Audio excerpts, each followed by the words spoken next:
impacting us with grace. In Jesus' name. Amen.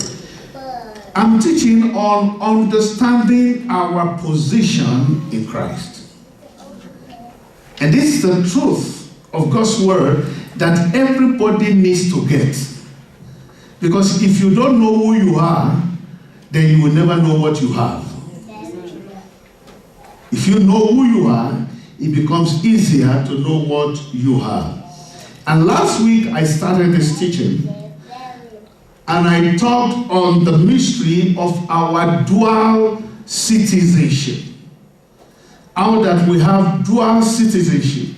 I don't mean you are Nigerian and American citizenship. That's not what I'm talking about.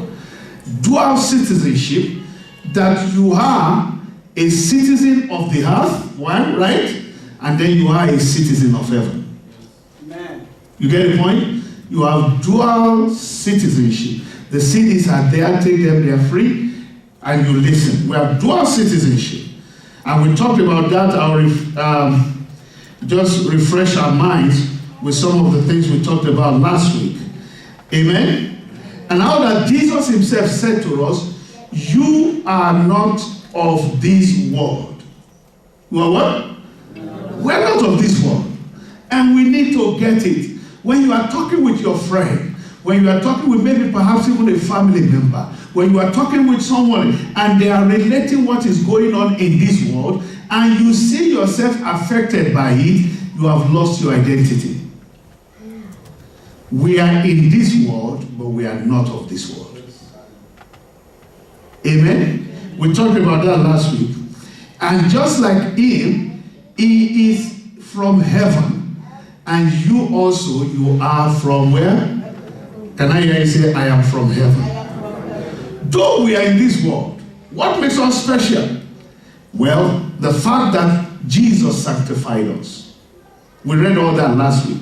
He said, Father, I sanctify myself that they also may be sanctified. We become a peculiar people.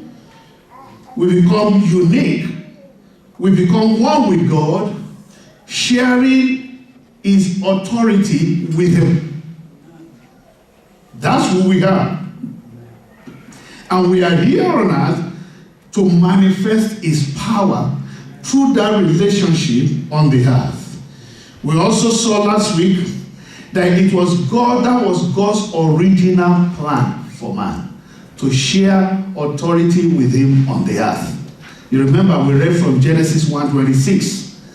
He said, let us make man in our image and after our likeness, and let them have what? Dominion here on earth. That's God's plan. And it was his good pleasure. Amen. Luke 12:32. Fear not, little flock, for it is your Father's good pleasure to give you the kingdom. So there is a kingdom. Did you get it? There is a kingdom. And it is his pleasure to give you and I, thank you, to give you and I that kingdom. And Jesus delivered it. Amen? All this we talked about last week. Hallelujah. And his will is that we rule with him here on earth. Amen? I'm taking my time to just refresh us from last week. We read from Ephesians 1, verse 11 last week. He said, in whom also we have obtained, not that we are going to obtain. In whom also we have what? Obtained an inheritance. Being predestinated according to the purpose of him who worketh all things after the counsel of his will. Listen to this. God does nothing outside of his will. That's why we must find ourselves in tune with his will. The Bible says he works all things after the counsel of his will. Can I hear you say his will? And the Bible is showing us here, it is his will that we obtain this inheritance. Hallelujah. Amen. If a man you don't know dies, can you go there to say you want to collect your inheritance?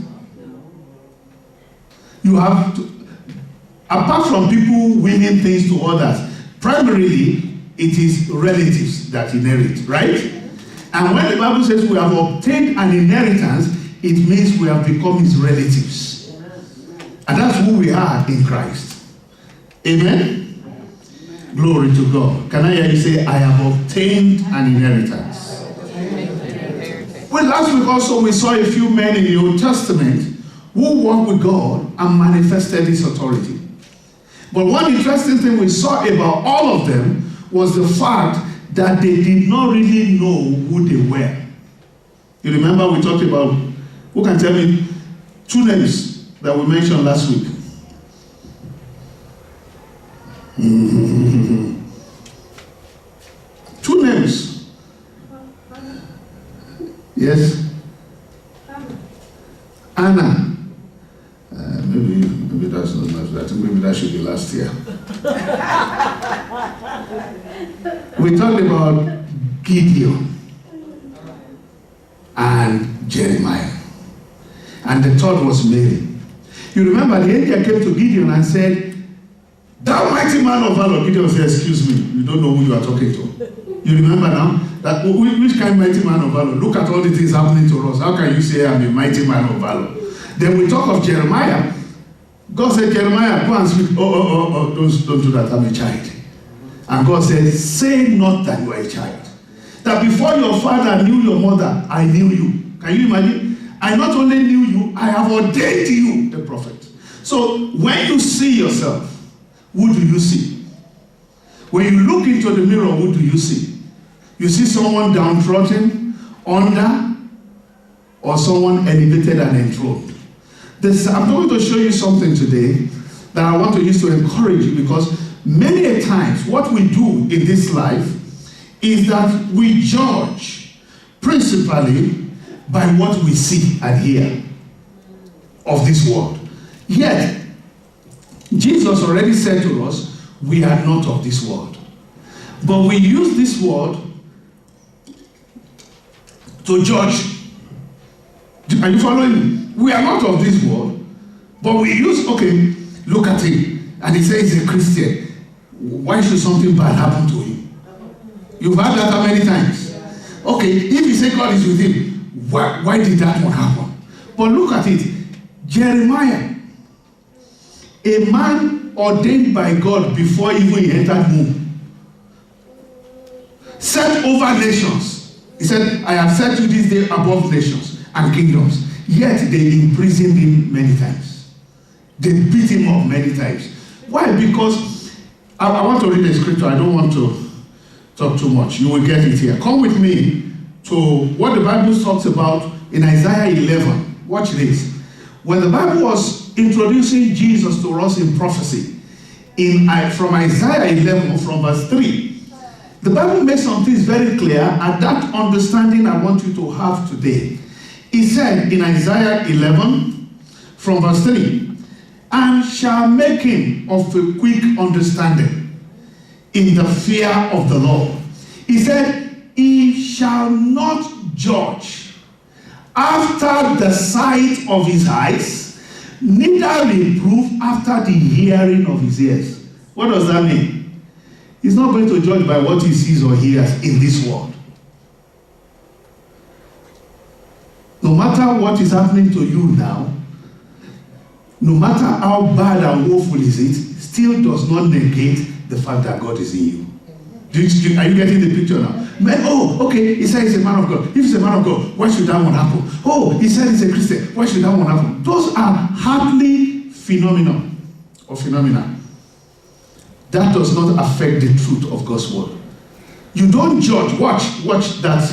He shall not judge after the sight of his eyes, neither reprove after the hearing of his ears. Now go to verse 4. He said, "But with righteousness shall he judge." What is righteousness? That means he will only judge it the way God says it. With God's standard. Are you following me? There's a bad case. I don't like referring to this, but it jumped in my heart now. I say it. Many years ago, I think around 1991, 92. Yeah, I was in charge of the prayer band in Winners Chapel, Lagos that time. And there are a lot of people in that prayer group. And one of them came to me. I was just joking one day and about people marrying themselves.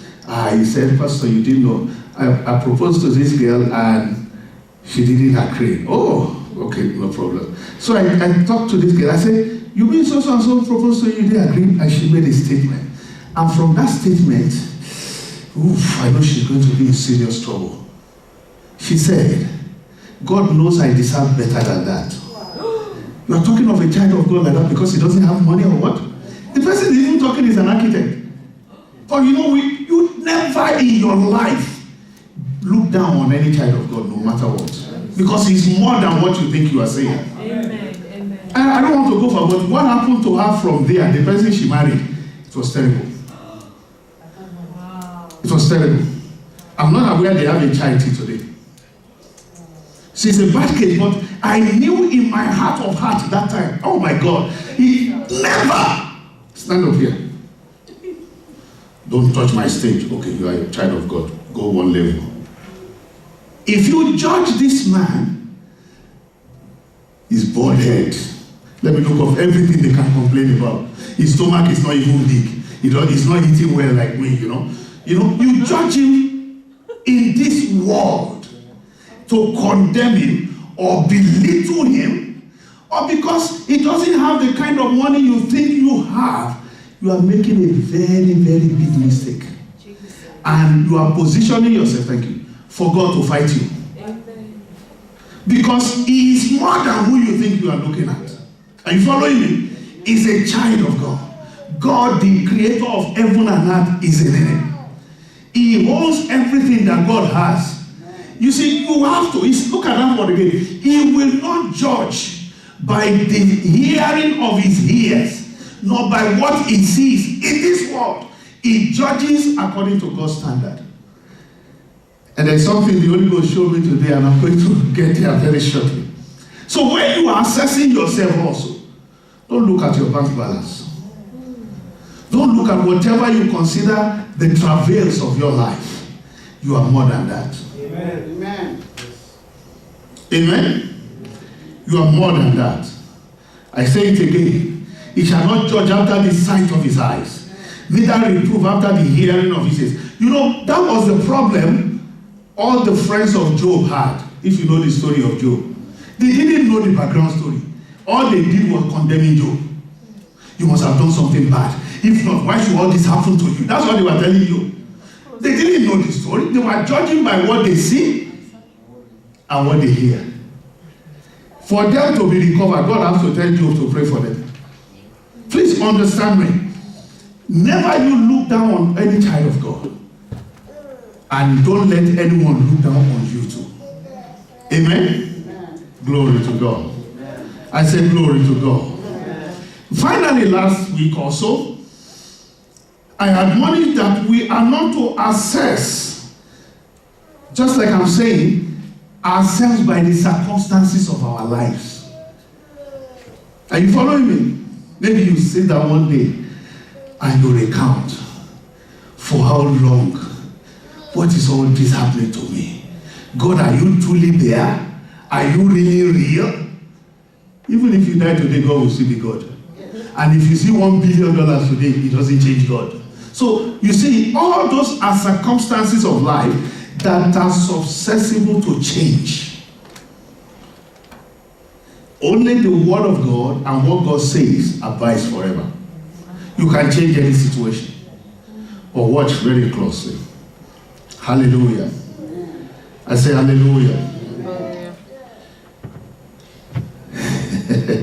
One day, we go to John chapter 6. They came to the Lord Jesus Christ. Verse 28, and they asked the question, what shall we do that we may walk the works of God? And every time I teach around this line, I ask people, if anybody comes to you now, what shall we do to walk the works of God? We will say, fast, pray, study. You understand me? We will say a lot of things.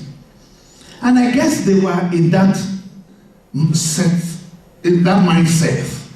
But Jesus, verse 29 said,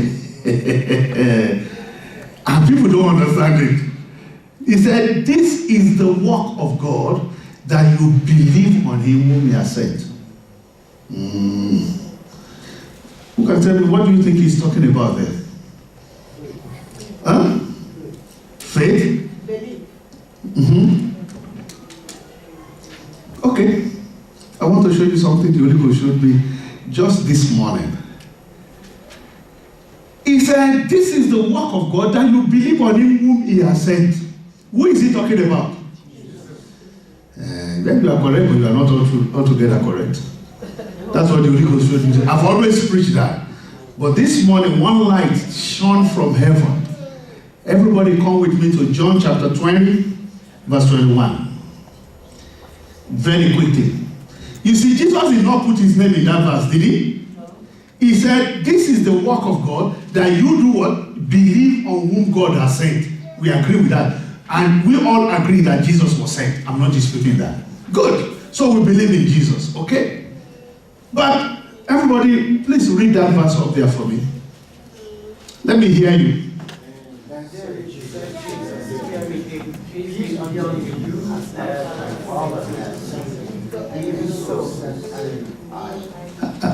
Wait. As the Father has sent me, so send I you. Who is the I there? No. Him. It says, so send I. Who is this I? I is Jesus. Jesus. Who is Jesus? God. Okay. And we just read, Jesus said, this is the work, that you believe on him that God has sent. And Jesus said, the same way the Father sent me, I'm sending you. So God sent you. So you must believe yourself. You must believe who you are, whom he has made you, what he has said about you. If you don't, you can't go forward. That's the secret the Holy Ghost showed me this morning. Because every time we read that, oh, Jesus is just telling them they should believe on him. Fine. But you must also believe in yourself and believe in everyone that God sent. Because we are still all sent. Jesus said, the same way the Father sent me is the same way you have been sent. Do you even believe in yourself? Do you? That's the real issue today. That's what changed all my message. I can't even go halfway from what I thought when I saw this. What do you believe of yourself? I finish. What do you believe of yourself? Because you look into the mirror, you see a downtrodden, dejected, oppressed person. But that's not who you are. The real work of God is that you believe on him whom he sent, and you are sent by him. So let's begin from you. What do you believe of yourself? And I've seen in my little life that some of the outstanding personal testimonies of myself that I have is because of how I see myself in the light of whom God has made me. Are you following me? That you can say, cancer can't stay in my body because I know that's not what he has for me. It's because of the way you see yourself. If they tell you something negative and you start crying, it's because you do not see yourself the way God says you are. So, do you even believe in yourself? Except you are telling me Jesus is wrong by saying you are sent. Amen? Glory to God. Who are you is the big question. You are sent by God.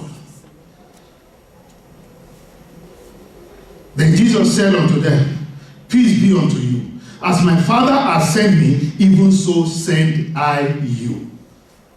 Don't you ever forget it. You are not here by yourself. He sent you to.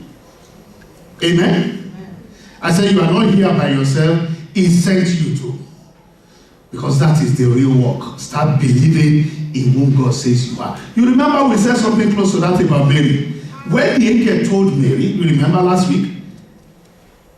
Oh, blessed are thou, thou art highly favored. Blessed are thou among women, and all that. What kind of salutation is this? And then the angel went further and said, you are going to give back. Mary said, I don't know a man. The angel said, don't worry. The power of the highest will come upon you. All those you know. Finally, Mary said, I don't really understand what you are saying, but let it be to me according to your word. I don't look it. But it's not what I look, how I look like, but what you say of me.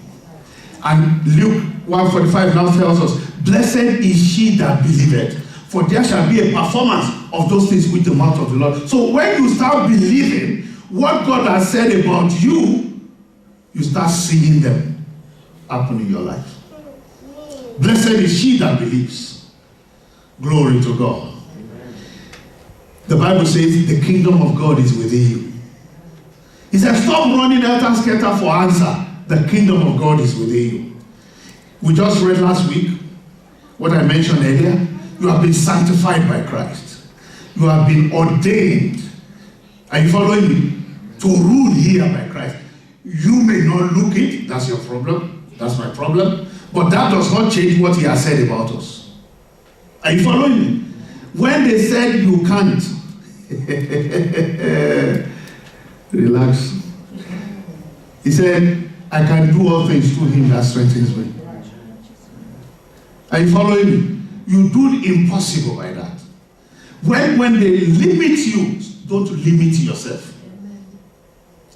When they reduce you, don't reduce yourself. So as you have seen,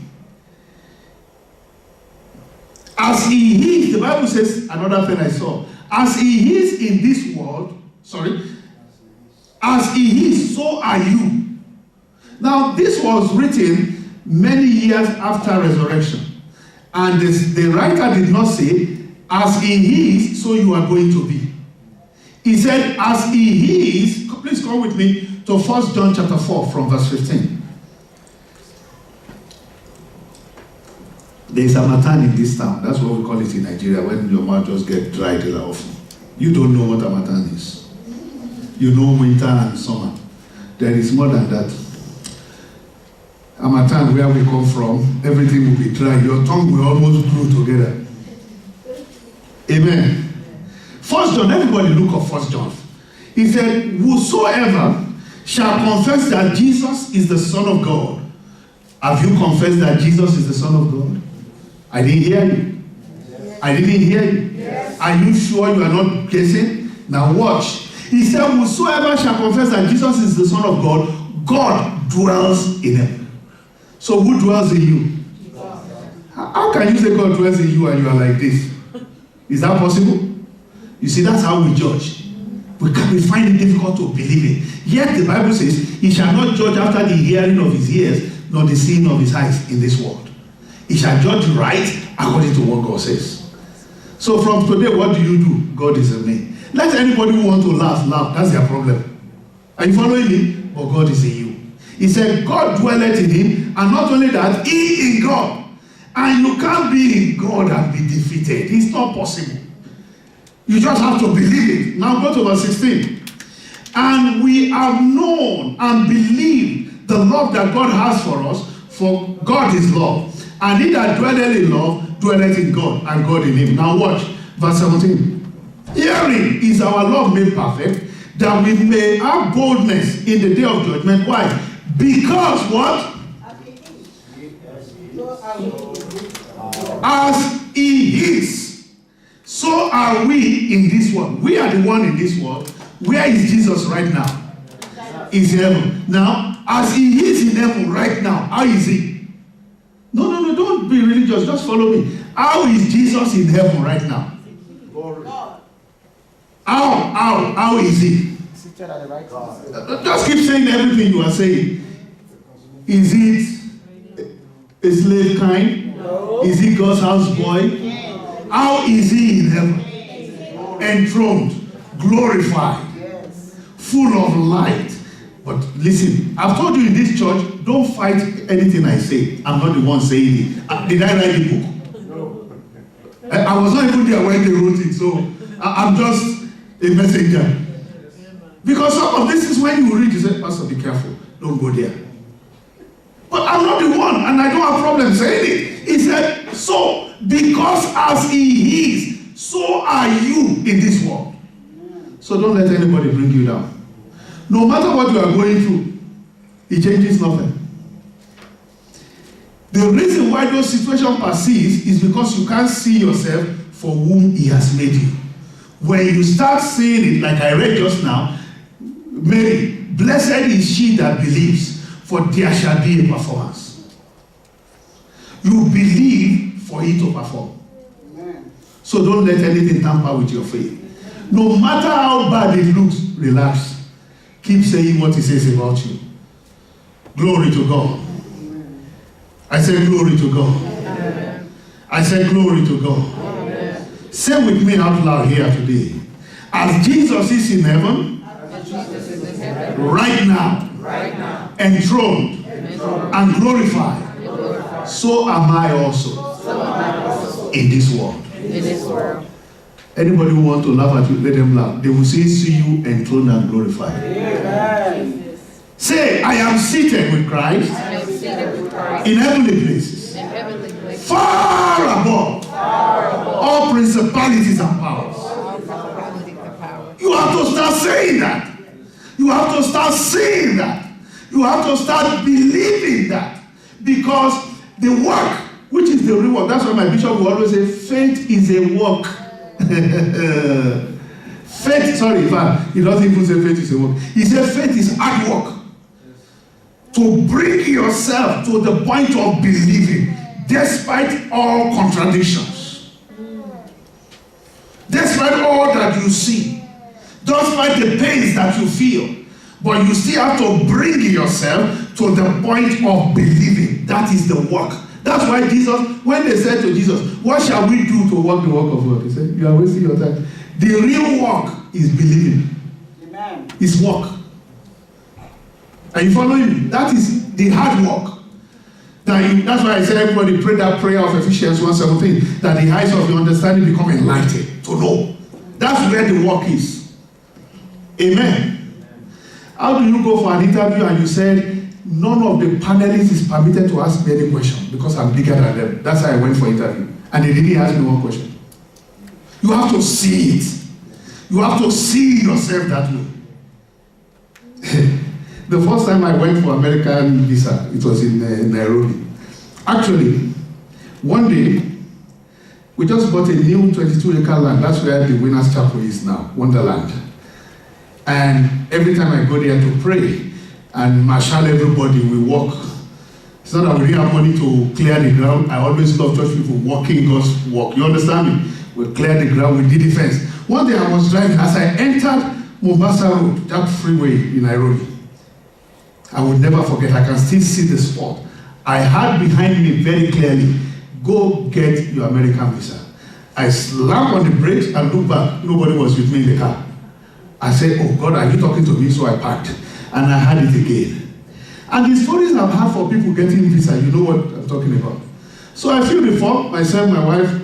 I had 2 kids then, now I have 2.5.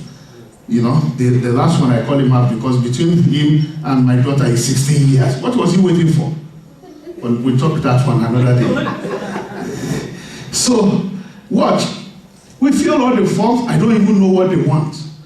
When we went for the interview, I was the one in front with the document. The lady didn't ask me for any document.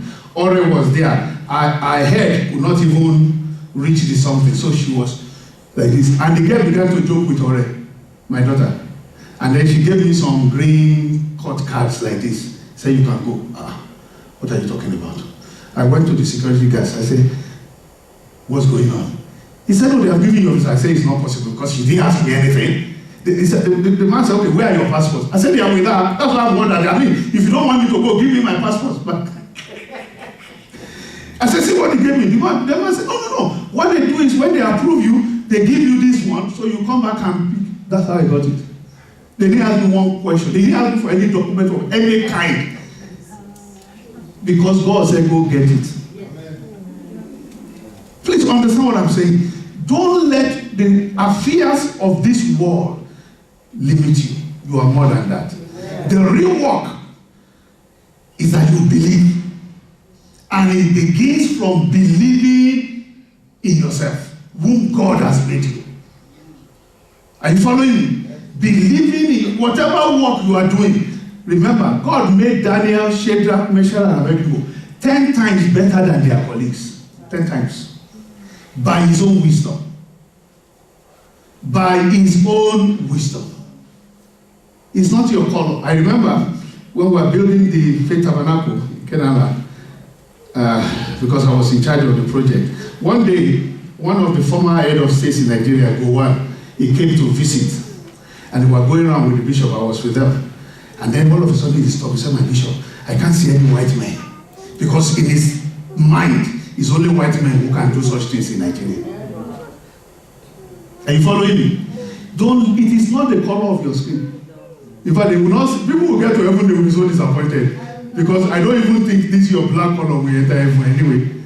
Because when you appear there, you are going to appear in the glory of God, not in the color of any man. Amen. Don't let anything, not education. Are you following me? When Peter and John stood before the council and they noticed the way they were talking, the Bible says they saw that these were ignorant and unlearned men because they knew they didn't go to school, but now they discovered that what they are saying is beyond those who went to school. Are you following? Don't nothing. You are who God says you are. That's what you go and find out. That's what you go and work on to believe. Amen. Glory to God. I said glory to God. Amen. Can I hear you say again, I'm not an ordinary person. I am not an ordinary person. I am a peculiar treasure. He said, we are peculiar treasures in Christ. Amen. Peculiar treasure. You have to start saying it to yourself and making yourself believe whom he has made you. Glory to God. Amen. Now let's take a little journey with me in scripture. You know, in 1 Corinthians chapter 10, we won't go there. The Bible says all these things that happen in the Old Testament, they are examples for us. In fact, we can only read 1 Corinthians chapter 10, verse 6.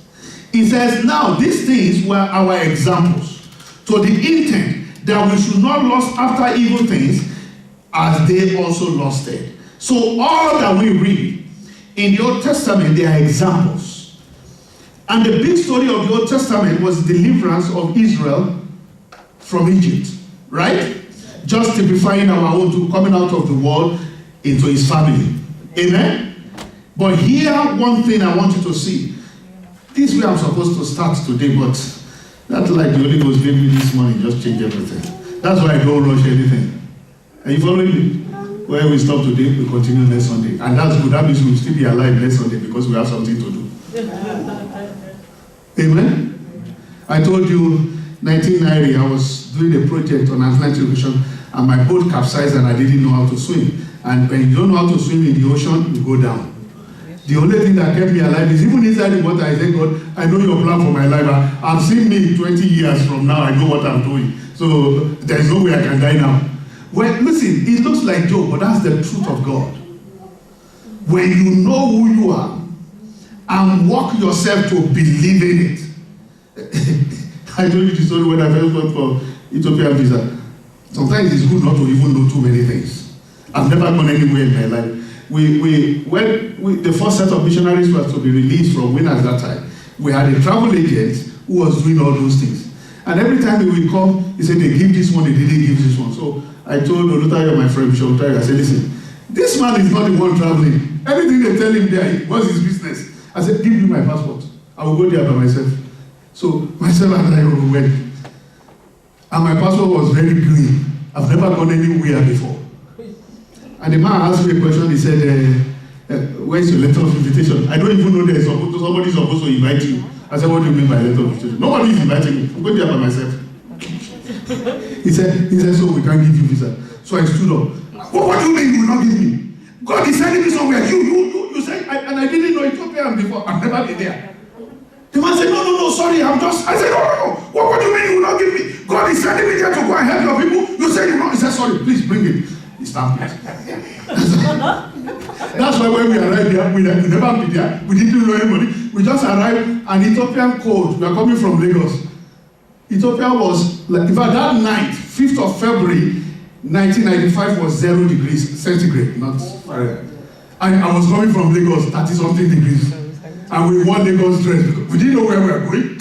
When we arrived at the airport, and we came out at Bode Airport, Addis Ababa cold first blew us. This is how myself and my sister were looking like a chicken under rain because of the cold. And it was Sunday morning. We need nobody to receive us. That's how we got there. Please understand what I'm saying. You are more than who you think you are. Don't let anything bring you down. I need to stop here. We'll continue next week. Because I want to show us, I just read Exodus 19, and then I will stop. We'll continue next week. Exodus 19 verse 5. Look at God's purpose for redeeming them from Egypt. He said, now therefore, if you will obey my voice indeed, and keep my covenant, then you shall be what? A particular I didn't hear you. You are a treasure. Don't let anybody put you down. A peculiar one. Then you shall be a peculiar treasure unto me above. Can I hear you say above? Above all people. For all the heart is mine. So when somebody is making noise, I remember those days when I enter America, when I come to preach, I always enter to Chicago. It's always fight between me and the immigration people. They'll be asking stupid questions. I said, what kind of question is that? One day, I picked my passport from the embassy and traveled that same day. The first question the lady asked me is, oh, you traveled the same day you got your visa? I said, do you want me to travel before I get it? You want me to travel before I get it? What kind of question is that? Then, because I've fought them many times, one guy ran down inside the immigration and said, oh, you have come back. I know him, he's a pastor. He's the one who said, that's how he talks, that's how he talks. He now asked me, do you come with your CDs this time? I said, yes, they are here. They said, you can go. But you see, don't let people look down on you. Amen. You are not from Ethiopia or Rwanda. Is there a country called Rwanda? Are you sure? Are you sure it's still in the map? Because somebody can just, you just look at the map before knowing where is Rwanda now. You are not from there. You are from above. Amen. Thank you, God. Thank you. You are from, don't let them limit you. And you too. I'm not even talking of them. I'm only talking to you of you today. Don't limit yourself. Amen. Because that's the light the Holy Ghost showed me this morning. It's not only Jesus that is sent. You are also sent because Jesus said it. As the Father has sent me, even so send I you. So we are all in that same John 6:29. The work of God is to believe in him whom God has sent. Amen. Oh, believe your pastor, believe your elders, they were sent. Okay. But what of you? Are you not sent? If nobody believes you, would you believe yourself? That's the beginning. Are you following me? That is the beginning. Start believing in yourself. Whom God has made you. Who you are in Christ. Start seeing yourself and start saying it to yourself. If nobody is telling you, tell yourself. That is the work. Amen? That is the work of faith. And as you begin to believe that, the performance of faith begin to answer for you. God said, you shall be a peculiar treasure unto me. How much more the New Testament, the Bible says, which is based on better promises. So you are not just a peculiar treasure, you are a better peculiar treasure. Rise up on your feet. I want you to talk to yourself the way you have never appreciated yourself in your life. You have to start appreciating yourself. Is Christ, have you received Christ as your Lord and Savior? If you have, then God dwells in you. Amen. You are not just anybody, you are a peculiar treasure.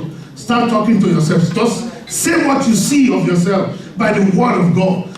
Say it to yourself. You are in this world, but you are not of this world. He that is from above is above all. Christ, the King of glory, dwells in you. Say, I am not an ordinary person. I cannot be limited by anyone. I cannot be trodden down by situations and circumstances. I am above situations and circumstances. God who made heaven and earth dwells in me. Nothing is impossible to me. Nothing can overwhelm me because God is in me. I am a peculiar treasure unto God, ordained of God to rule, to reign on the earth, because as Jesus is, so am I in this world. Speak to yourself. Say it of yourself. Say it of yourself. Sign up yourself in faith, because He made you whom He has ordained you to be. Thank you, Heavenly Father. We give you praise. We bless your name, Lord. Thank you for whom you have made us. We see us this morning by whom you have made us. And that is why I stand here today. And I curse every affliction tormenting any life here in the name of Jesus. We are free from affliction because Jesus freed us from it. The Bible says, having taken the certificate of death, which was contrary to us, took it out of the way, nailing it to his cross. So that yoke of affliction is broken. Whatever stands as source of torment to your life and family, the same is broken today. Because you are far above them. Oh, you are far above them. We're ready. He says he's no longer here, he's risen. And we rose together with him. Because he that died once dies no more. So death had no hold over us. I break that yoke of affliction today. In the name of Jesus. That hold of torment, spiritual, mental, physical, whatever it is, that yoke is broken off your life today. It's broken off your family today. In the name of Jesus. Only the beauty of the Lord will be seen upon you. Yeah, he said, let the beauty of the Lord be upon us. And I say, only the beauty of the Lord from this day forward will be seen upon you. In the name of Jesus. Thank you, Heavenly Father. We give you praise. In Jesus' name. Put your hands together as you take your seat.